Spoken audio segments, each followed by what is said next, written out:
Now this is a good example of still using a lot of Toyota OE parts, yeah? Yeah, look, I guess we just wanted to demonstrate what we could do with doing as little as possible to the engine, really. It basically just runs 264 cams, valve springs, head studs, and the rest is all bolt-ons. So it's a G35 1050 with a V-band 101 housing, and it's got a 50mm gate on it. It's essentially a stock bottom end. It's still running an internally stock Toyota 4-speed. Yep. And it's got a factory stock, the diff, Toyota IRS. Yeah. Everything from the back of the box, everything stock. Yeah. Tail shafts, everything.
Gerardo's just about to go out for his third pass. He's run 2 9-second passes today.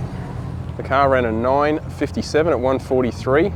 This is Gerardo's daily driver. He drove the car here as usual, and then just backed it up with a 9:54 at 1:44. The Supra is built by Heathcote Race Solutions. Features a stock bottom end 2J, stock internal A340 Toyota 4-speed transmission, and a stock Toyota rear end. Pretty amazing for a 25 to 30-year-old car.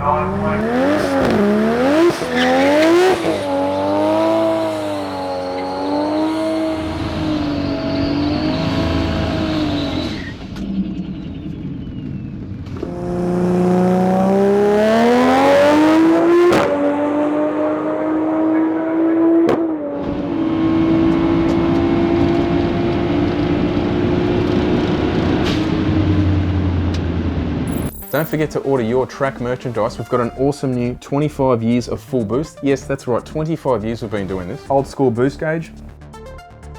We've got these in t-shirts and hoodies, so get on it at shop.fullboost.com.au.